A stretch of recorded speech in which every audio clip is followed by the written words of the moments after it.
Story with Binaca. सुनिए कहानी Binaca की जुबानी।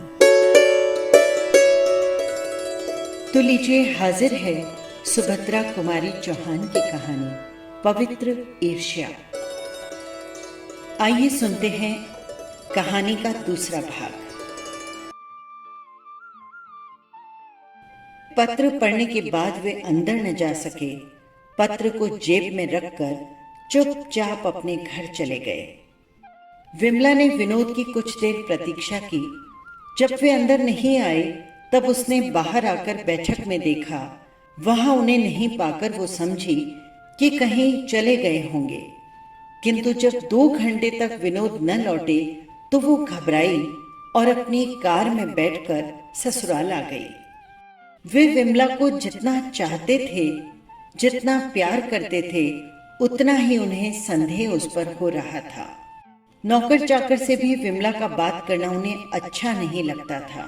वे विमला पर अपना एक छत्र अधिकार चाहते थे। वे तो कदाचित यहाँ तक चाहते थे कि विमला को किसी प्रकार बहुत ही छोटे आकार में परिवर्तित करके अपनी पॉकेट में रख लें, जिसमें वही केवल विमला को देख सके, वहां तक और किसी की भी पहुंच न हो।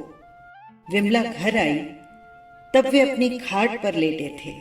उन्होंने जानबूझकर अखिलेश के एक फोटो निकालकर अपनी चारपाई के पास रख दी थी। विमला ने पहुंचकर पति का चेहरा देखा। देखते ही पहचान लिया कि उन्हें किसी प्रकार की मानसिक चिंता या क्लेश हो रहा है। वो उनके पास पहुंचकर खाट पर बैठ गई। बैठते ही उसकी दृष्टि अखिलेश की फोटो पर पड़ी। कुछ हर्ष और कुछ कौतूहल से पति की उदासी का कारण पूछना तो भूल गई, अखिलेश का चित्र उठाकर फौरन पूछ बैठी, ये फोटो तो अखिलेश का है, यहाँ कैसे आया? तुम इन्हें कैसे जानते हो? जानता हूं, कह करके विनोद ने करवट फेर ली। विमला की तरफ पीठ और दीवार की तरफ मुंह करके वे किसी वेदना को चुपचाप पीने की कोशिश कर रहे थे। तुम इन्हें जानते हो तो अभी तक मुझसे कहा क्यों नहीं? विमला ने फिर पूछा, पर विनोद ने कोई उत्तर नहीं दिया। इसके बाद विमला को फिर कुछ पूछने का साहस नहीं हुआ। वो वहीं पर एक तरफ विनोद के पैर सहलाने लगी। विनोद ने अपने पैर को जोर से खींच लिया। विमला समझ गई कि नाराजगी उसी पर है। वो विनोद के स्वभाव को इतने दिनों में बहुत अच्छी तरह से जान गई थी।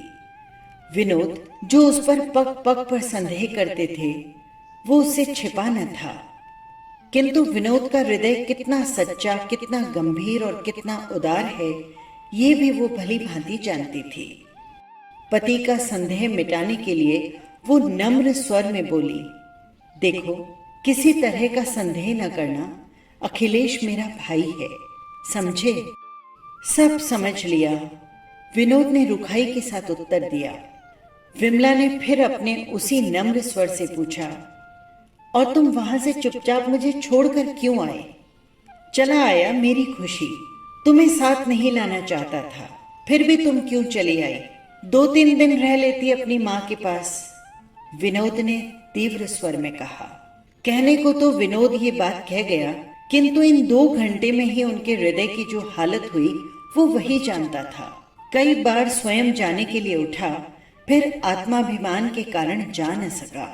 नौकर को तांगा लेकर भेज ही रहा था कि विमला आ पहुंची। विमला के आने से पहले वो उसके लिए बहुत विकल थे, किंतु उसके आते ही वो तन गए।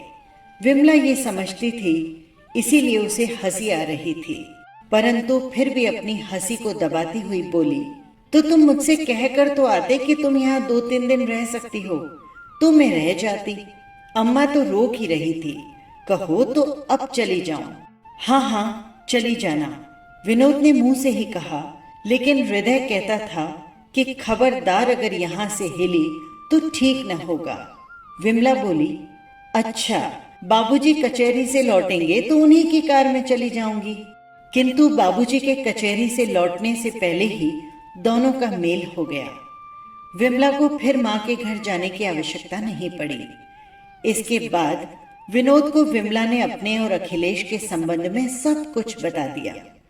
उस दिन विमला को ये भी मालूम हुआ कि अखिलेश विनोद का सहपाठी होने के साथ साथ उनका अभिन्न मित्र भी है। ये जानकर भी कि अखिलेश विमला का राखी बंध भाई है, न जाने क्यों विनोद का अखिलेश के प्रति विमला का स्नेह भाव सहन नहीं था।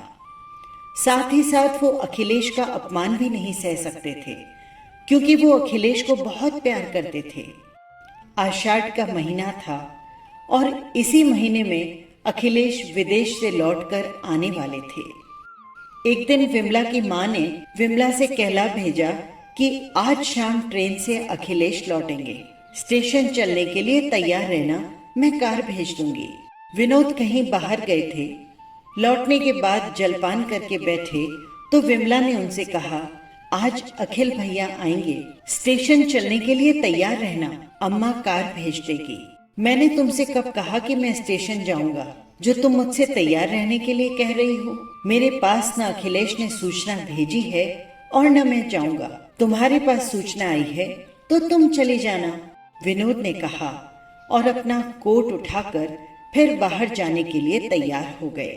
उन्हें रोकती हुई विमला ने फिर से नम्रता से कहा, सूचना नहीं भी आई तो चलने में क्या हुआ, तुम्हारे मित्र ही तो हैं। चलने में क्या हुआ इसका उत्तर मैं नहीं दे सकता। नहीं जाना चाहता, बस यही काफी है। तुम नहीं जाओगे तो सब बुरा नहीं मानेंगे। चलो, हम लोग स्टेशन से अपने घर आ जाएंगे, उनके घर भी नहीं जाएंगे, बस। विनोद ने चिढ़कर कहा, क्यों सिर खाए जाती हो विन्नो? एक बार कह तो दिया कि मैं नहीं जाऊंगा। तुम्हारा भाई है, तुम खुशी से जाओ, मैं तुम्हें नहीं रोकता। और फिर अगर तुम नहीं जाना चाहती हो तो तुम्हें जाने के लिए भी विवश नहीं करता। फिर तुम ही क्यों चलने के लिए मुझ पर इतना दबाव डाल रही हो? कहते हुए विनोद चल दिया। विमला चुप हो गई। उसने आज ही अनुभव किया कि विवाह के बाद स्त्री कितनी पराधीन हो जाती है। उसे पति की इच्छाओं के सामने अपनी इच्छाओं और मनोवृत्तियों का किस प्रकार दमन करना पड़ता है। वो जानती थी कि विनोद बार बार उसे जाने के लिए कहते अवश्य हैं, परंतु यदि वो सचमुच चली जाए तो उन्हें कितनी मानसिक वेदना होगी, उसके जाने का परिणाम कितना भयंकर होगा। नियत समय पर कार आ गई, पर विमला उतरकर भी न गई। ऊपर से ही दासी से कहला भेजा कि उसके सर में बहुत दर्द है, इसीलिए वो स्टेशन नहीं जा सकेगी। स्टेशन पर उतरते ही सबसे पहले अखिलेश ने विमला के बारे में पूछा। उसे अस्वस्थ जानकर उन्हें बहुत दुख हुआ। सबसे मिलजुल कर वो स्टेशन से ही सीधा विमला के घर आ गए। विमला स्टेशन नहीं गई थी, फिर भी उसे पूर्ण विश्वास था कि उसे स्टेशन न पाकर अखिलेश सीधे उससे मिलने आएंगे। इसीलिए वो अपने छज्जे पर से उत्सुक आंखों से मोटर की प्रतीक्षा कर रही थी। उसने अपनी माँ की मोटर दूर से देखी और दौड़कर नीचे आ गई। उसे ये भी याद नहीं रहा कि वो सिरदर्द का बहाना करके स्टेशन नहीं गई थी। विमला ने देखा विनोद और अखिलेश साथ साथ मोटर से उतरे। उनकी माँ उन्हें बाहर से ही छोड़कर चली गई। विमला उन्हें ड्राइंग रूम में ही मिली। उसे देखते ही अखिलेश ने स्नेह सिक्त स्वर में उससे पूछा, कैसी दुबली हो गई हो विन्नो? क्या बहुत दिनों से बीमार हो? देखो, अब मैं आ गया हूँ, अब तुम बीमार नहीं रह पाओगी। विमला हंस पड़ी और बोली, अखिल भैया, तुम्हें तो मैं सदा दुबली ही दिखा करती हूँ, पर तुम कितने दुबले हो गए हो। तुम्हारा स्वास्थ्य भी कुछ अच्छा नहीं जान पड़ता।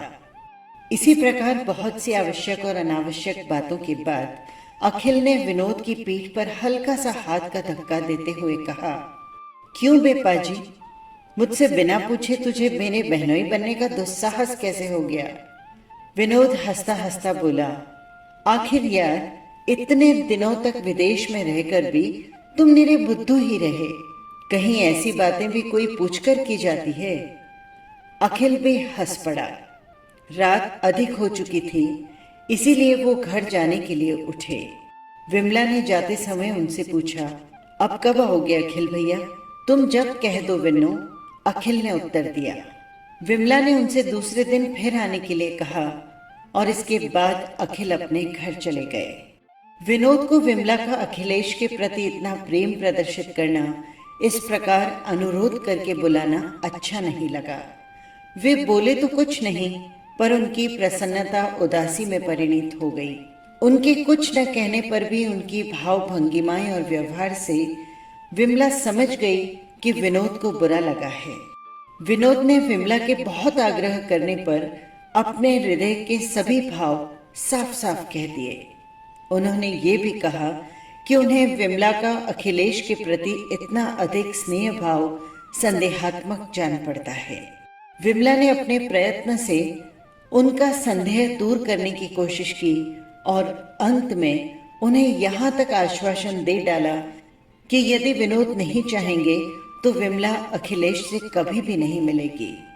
किंतु इतने वर्षों का संबंध कुछ घंटों में ही तोड़ देना बहुत मुश्किल होता है। दूसरे दिन अखिलेश के आते ही विमला ये सब भूल गई कि रात के समय क्या क्या बातें हुई थी। वो फिर से अखिलेश से उसी प्रकार प्रेम से बातें करने लगी, किंतु कुछ क्षण बाद विनोद की मुखाकृति ने उसे रात की सारी बातें याद दिला दी। वो कुछ गंभीर हो गई।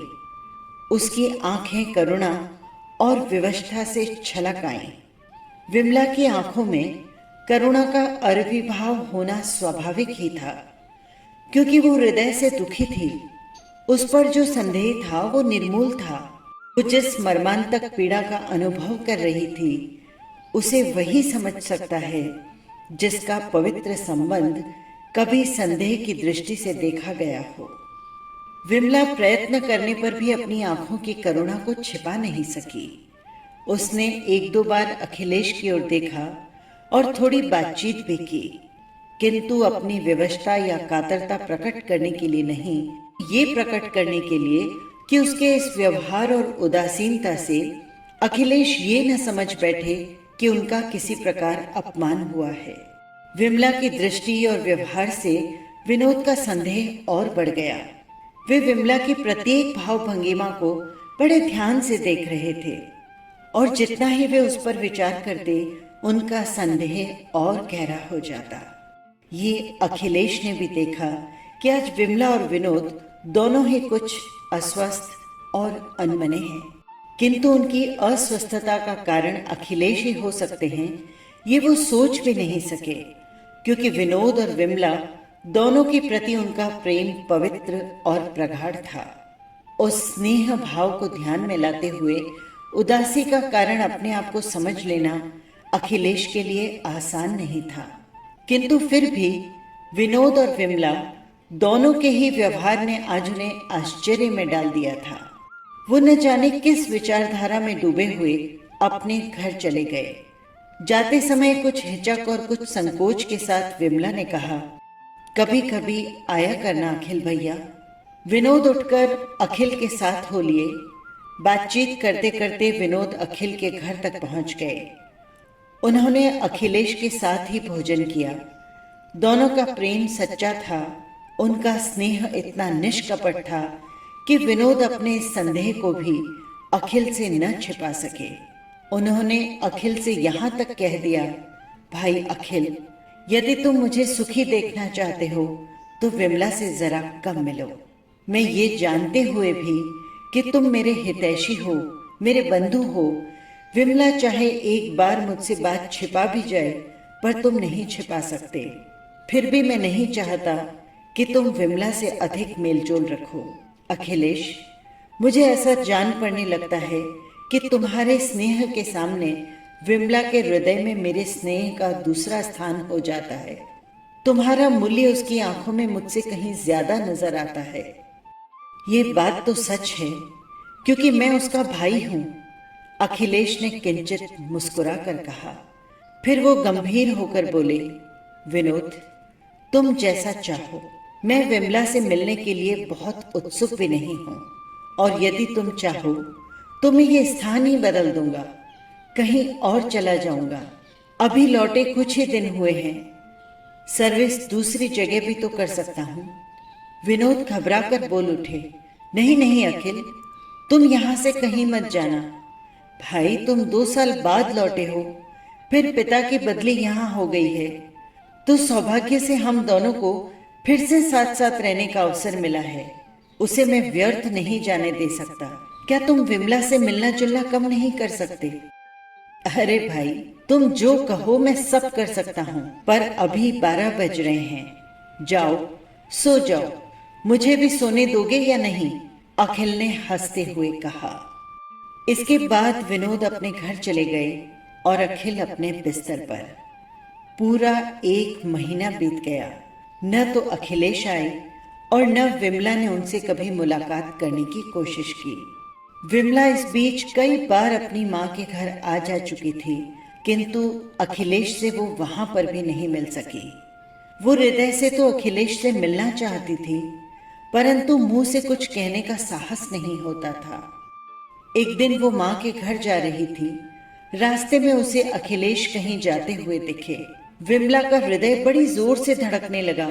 एक बार उसकी तबीयत हुई कि कार रुकवाकर अखिलेश से उसके इस प्रकार न आने का कारण पूछ ले, किंतु दूसरे ही क्षण उसे ख्याल आया कि वो अखिलेश के न आने का कारण पूछ तो लेगी, किंतु इस तनिक सी बात का मूल्य उसे कितना अधिक चुकाना पड़ेगा। अपनी प्रसन्नता अप्रसन्नता की उसे तनिक भी परवाह न थी। विनोद की शांति न जाने कितने समय के लिए भंग हो जाएगी। उसकी मानसिक वेदना का विचार आते ही उसने कार बढ़वा ली, रुकी नहीं। पर उस दिन अखिलेश को वह दिन भर भूल नहीं सकी। उसे वो दिन याद आ रहा था जिस दिन उसने 2 पैसे में अखिलेश को भाई के रूप में बांधा था। इसी प्रकार कुछ दिन और बीत गए। राखी का त्योहार आया। विमला आज अपने भातृ प्रेम को रोक न सकी। वैसे वो चाहती तो माँ के घर जाकर वहां अपनी माँ के द्वारा अखिलेश को बुला सकती थी, किंतु विनोद से छुपकर वो कुछ भी नहीं करना चाहती थी। इसीलिए विनोद के पास आकर कुछ संतोष के साथ बोली, आज राखी है, तुम मुझे अखिल भैया के घर ले चलना, मैं उन्हें राखी बांधाऊंगी। विनोद किसी पुस्तक को एकाग्र चित्त से पढ़ रहे थे। विमला की बात कदाचित बिना सुने ही उन्होंने सिर झुकाए हुए कह दिया, अच्छा। विमला को तो मुंह मांगा वरदान मिला। उसने आगे कोई और बातचीत नहीं की।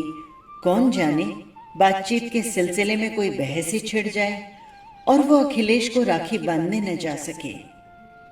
आज विमला बहुत प्रसन्न थी। उसने कई तरह के पकवान बनाए जो अखिलेश को अच्छे लगते थे। तरह तरह के फल मंगवाए और शाम को राखी बांधने की तैयारी करने लगी। एक दासी के द्वारा उसने अखिलेश के पास संदेश भी भिजवा दिया कि आज शाम 6 बजे हम दोनों अखिल भैया से मिलने आएंगे। वे घर पर ही रहें, कहीं जाए नहीं। इस संदेश से अखिल को कुछ आश्चर्य न हुआ, क्योंकि उस दिन राखी थी। विमला दिन भर बड़ी उमंग और उत्सुकता के साथ संध्या की प्रतीक्षा करती रही, किंतु शाम के जब 6 बज गए और विनोद ने अपनी पुस्तक पर से सिर नहीं उठाया, तो धीरे से जाकर वो विनोद के पास बैठ गई। विनोद ने सप्रेम दृष्टि से विमला की ओर देखकर कहा, कहो विन्नो रानी, आज कुछ खिलाओगी नहीं? विमला ने तुरंत अपने बनाए हुए कुछ पकवान तश्तरी में लाकर रख दिए। विनोद ने उन्हें खाया। विनोद को इतना प्रसन्न देखकर विमला का साहस और बढ़ गया। बोली, देखो ना, 6:30 बज गए हैं। अखिल भैया के घर अब कब चलोगे? विनोद की हंसी कुछ मिश्रित उदासीनता में परिणित हो गई। दृष्टि का प्रेम भाव तिरस्कार में बदल गया। कुछ क्षण तक चुप रहकर वे रूखे स्वर में बोले, मैं तो न जाऊंगा, तुम जाना चाहो तो चली जाओ। विमला को तो जैसे काठ मार गया। वो विनोद के इस भाव परिवर्तन को समझ नहीं सकी। कुछ चिढ़कर बोली, तुम्हें सवेरे ही कह देना था कि नहीं चलोगे, तो मैं खबर तो नहीं भिजवाती। मैंने तो नहीं कहा था कि मैं तुम्हारे साथ अखिल के घर चलूंगा, पर तुमने खबर भिजवा ही दी है, तो ठीक है, तुम चले जाओ, मैं रोकता नहीं। हाँ, एक बार नहीं अनेक बार मैं तुम पर यह प्रकट कर चुका हूँ कि अखिल से तुम्हारा मिलना जुलना मुझे बिल्कुल पसंद नहीं है। फिर भी तुम जैसे उसके लिए व्याकुल सी रहा करती हो। यदि तुम्हें मेरी मानसिक वेदनाओं का कुछ भी ख्याल नहीं तो जाओ, पर मुझे क्यों अपने साथ घसीटना चाहती हो? विमला सिहर उठी।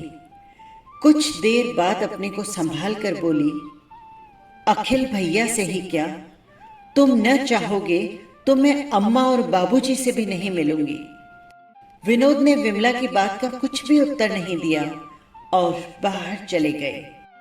बाहर दरवाजे पर ही उन्हें उनके मित्र की बहन अंतो मिली, जो उनको बहुत ज्यादा चाहती थी, भाई की तरह, और उन्हें राखी बांधने आई थी।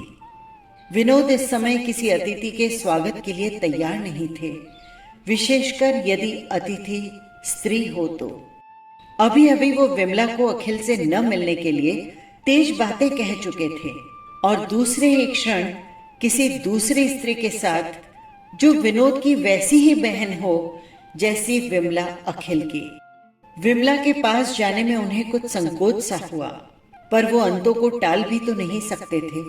वो उसे लिए हुए विमला के पास जाकर जरा कोमल स्वर में बोले, विन्नू, ये अंतो राखी बांधने आई है, इन्हें बिठाओ।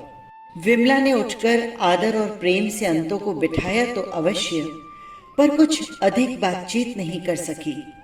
अंतु विनोद के ही पास बैठकर इधर उधर की बातें करने लगी। विमला ने उनकी बातचीत में किसी भी प्रकार का हिस्सा नहीं लिया, यहाँ तक कि उनसे कुछ दूर बैठकर वो पान बनाने लगी। कोई और दिन होता तो शायद विनोद से अधिक विमला ही अंतों से बातचीत करती, किंतु आज वो बड़ी व्यथित थी और इसीलिए वो चुप रही। उसकी इस उदासीनता से विनोद ने अंतों का अपमान घर में आई हुई एक स्त्री का, एक अतिथि का अपमान समझा। वे मन ही मन चिढ़ उठे, पर कुछ बोले नहीं।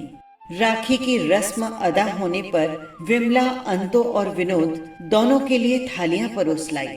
अंतों ने विमला से भी भोजन करने का आग्रह किया, किंतु तबीयत ठीक न होने का बहाना करके विमला ने भोजन करने से इनकार कर दिया। अब विनोद भी अपने क्रोध को न संभाल सके, तिरस्कार सूचक स्वर में बोल उठे, तबीयत क्यों खराब करती हो? अब भी समय है, चली जाओ राखी बांधने। अंतो कुछ समझी नहीं, मुस्कुरा कर बोली, राखी बांधने कहाँ जाओगी भौजी? चलो पहले खाना तो खा लो, फिर चली जाना। विमला तो कुछ न बोली, पर विनोद फिर उसी स्वर में बोले, अरे तुम क्या जानो अंतो, आदमी तो इशारे में भी समझ जाता है। आज त्योहार का दिन और ये जाएंगी अखिलेश के घर उसे राखी बांधने। जो लोग अपने घर आए हैं वे कदाचित दीवारों से बात करेंगे, और फिर क्या अखिलेश को ये मालूम नहीं? चाहते तो यहाँ नहीं आ सकते थे। अंतु कुछ घबरा सी उठी, बोली, जाने भी दो ना विनोद भैया, क्या त्योहार के दिन गुस्सा करते हो? विमला चुपचाप हाथ में सरोता सुपारी ज्यों की त्यों लिए बैठी रही। पान सामने पड़े थे, उसकी आंखों से बरबस आंसू गिर रहे थे। विनोद को विमला का ये बर्ताव बहुत खल रहा था। अंतों की बात के उत्तर में वो फिर से उसी क्रोध भरे स्वर में बोला, त्योहार के दिन गुस्सा तो नहीं किया जाता अंतो, पर रोया जाता है। सो मैं अपनी किस्मत को रोता हूँ। पिताजी ने भी न जाने कब कौन सा बैर निकाला, जो नहा के बैठे बिठाए मेरे गले में ये बला बांध दी। देख रही हो ना, क्या खाना इस प्रकार खिलाया जाता है? हमारे सामने थालियां परोसकर वे आंसू बहा रही हैं। हम लोग तो जैसे भूख मरे हैं, खाना तो दूसरी जगह पे खा सकते हैं। कहते हुए विनोद अंतों का हाथ पकड़कर थाली पर से उठ गए। विमला ने किसी को रोका नहीं। उसकी मानसिक स्थिति पागलों से भी खराब थी। उसने राखियों को उठाकर दूर फेंक दिया, फल और मिठाई उठाकर नौकरों को दे दी। माला को मसल कर दूर फेंककर वो खाट पर गिर पड़ी और फूट फूट कर रोने लगी। अखिल का पवित्र प्रेम, उनका मधुर व्यवहार, उन दो नन्हे नन्हे अबोध बच्चों के द्वारा राखी का अभिनय, एक एक करके अतीत की सब स्मृतियां उसके सामने साकार बनकर खड़ी हो गई। आज उसकी वही स्नेहलता जिसे दो नन्हे नन्हे अबोध बालकों ने अपनी पवित्रता पर आरोपित किया था, तरुण हृदयों ने अपनी दृढ़ता से मजबूत बनाया था, एक मिथ्या संदेह के आधार पर बड़ी ही निर्दयता से कुचली जा रही थी। विमला कांप उठी। वो पलंग से उठकर बैठ गई और अपने आप ही बोल उठी, हे ईश्वर, तू साक्षी है। यदि मैं अपने पद से जरा भी विचलित हूं तो मुझे कड़ी से कड़ी सजा देना। पतिव्रत धर्म, स्त्री धर्म तो यही है ना कि पति की उचित अनुचित आज्ञाओं का चुपचाप पालन किया जाए। वो तो मैं कर ही रही हूं। हे विधाता, पर इतने पर भी यदि मेरी दुर्बल आत्मा अपने किसी आत्मीय के लिए पुकार उठे तो मुझे अपराधिनी न प्रमाणित करना। इसी समय मां की भेजी हुई मिश्रानी फल, मिठाई और मेवा इत्यादि लेकर चली आई। विमला भरी हुई तो बैठी थी, मिश्रानी को देखते ही बरस पड़ी। अपने क्रोध भरे स्वर में कहा, मिश्रानी, ये सब क्यों लेकर आई हो? ले जाओ, मैं क्या करूंगी ये सब लेकर। मां से कहना मेरे लिए कुछ भी न भेजा करें, समझ लें कि आज से विन्नो मर गई। मिश्रानी कुछ देर तक स्तंभित सी खड़ी रही। उसकी समझ में नहीं आया कि क्या करे। विमला को इस रूप में पहले कभी भी नहीं देखा था। इसी समय विमला की दूसरी डांट से मिश्रानी की चेतना जागृत हो उठी। विमला ने अपना क्रोध उसी पर उतारा और बोली, अब जाती भी हो या यहीं खड़ी रहोगी? बेचारी मिश्रानी को कुछ कहने का साहस न हुआ। डरते डरते वही मेज पर धीरे से थाली रखकर वो जाने लगी। विमला ने पुकारा, ये थाली उठाकर ले जाओ मिश्रानी। मिश्रानी ने चुपचाप थाली उठाई और चली गई। विमला की मां से उसने विमला के कहे सारे वाक्य दोहरा दिए। विमला की मां ये सब सुनकर घबरा उठी। उसी समय कार में बैठकर विमला के पास पहुंच गई। इस समय तक विमला रो धोकर कुछ शांत हो चुकी थी। सोच रही थी कि नाहा की मां के घर की सब चीजें वापस भेजी, मिश्रानी से अनावश्यक बातें कह के बुरा ही किया। वो आखिर क्या समझे? समझ भी गई तो क्या कर सकती है? वो मां से कहेगी और मां को दुख होगा। अगर बाबूजी को मालूम हुआ तो? अनंत राम जी की वेदना के स्मरण मात्र से ही विमला फिर रो उठी। इसी बीच उसकी मां ने प्रवेश किया। मां को देखते ही उसका रहा सहा धीरज जाता रहा। मां से लिपटकर खूब रोई। मां बेटी दोनों बहुत देर तक बिना बोले रोती ही रही। अंत में कमला ने किसी प्रकार विमला को शांत किया। मां के बहुत पूछने पर विमला ने मां को सब कुछ बता दिया। इस बात से कमला को कष्ट न हुआ हो सो बात नहीं थी, परंतु विमला को वो किसी प्रकार शांत करना चाहती थी। इसीलिए अपनी मार्मिक वेदना को हृदय में छिपाकर वो शांत स्वर में विमला को समझाती हुई बोली, बेटी, विनोद की बातों का तुम्हें बुरा नहीं मानना चाहिए। इतना तो समझा करो कि वे तुम्हें कितना अधिक प्यार करते हैं। तुम्हारे ऊपर यदि विनोद का इतना अधिक स्नेह नहीं होता तो वे तुम्हारी इतनी छोटी छोटी सी बातों को इतनी बारीकी से देखते भी तो नहीं। मां की बातों से विमला को कुछ सांत्वना मिली हो चाहे नहीं, पर वो कुछ बोली नहीं। बहुत रात तक विनोद की प्रतीक्षा करने के बाद भी जब विनोद नहीं लौटे तो कमला विमला को समझा बुझाकर अपने घर चली गई। विनोद अखिलेश के घर चले गए थे, इसीलिए उन्हें घर लौटने में देरी हो गई। जब विनोद अकेले ही अखिलेश के घर पहुंचे तो वे कुछ चकित से हुए, परंतु विमला के विषय में स्वयं वो कुछ न पूछ सके। विनोद को ही ये विषय छेड़ना पड़ा। रात को बहुत सी बातें तो विनोद के द्वारा उन्हें मालूम हो चुकी थी। दूसरे दिन विमला की मां से उन्हें और भी बातें मालूम हो गई। अखिलेश कुछ विचलित से हो उठे। उन्हें अपने ऊपर बहुत क्रोध आया।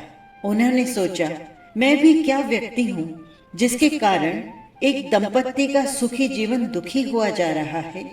उन्हें कोई प्रतिकार न सूझ पड़ा और अंत में वे एक निश्चय पर पहुंचे। इधर कुछ दिनों से वे यहीं कॉलेज में प्रोफेसर हो गए थे। उन्होंने एक पत्र कॉलेज के प्रिंसिपल को लिखा और दूसरा विनोद के लिए। कॉलेज का पत्र उसी समय कॉलेज भेजकर और दूसरा पत्र नौकर को देकर समझा दिया कि शाम को वो विनोद को दे आए। नौकर बाजार गया। रास्ते में विनोद से उनकी भेंट हुई। सोचा कि शाम को फिर इतने दूर आने का झगड़ा कौन रखे, ये यही मिल गए हैं तो पत्र यही दे दूं। चिट्ठी निकालकर विनोद को दे वो आगे निकल गए। पत्र पढ़ते ही विनोद घबरा गए। रात से विमला की तबीयत खराब थी। डॉक्टर बुलाने आए थे। अब उन्हें डॉक्टर की याद नहीं रही। वे सीधे अखिलेश के घर की तरफ दौड़े, पर अखिलेश मिले नहीं।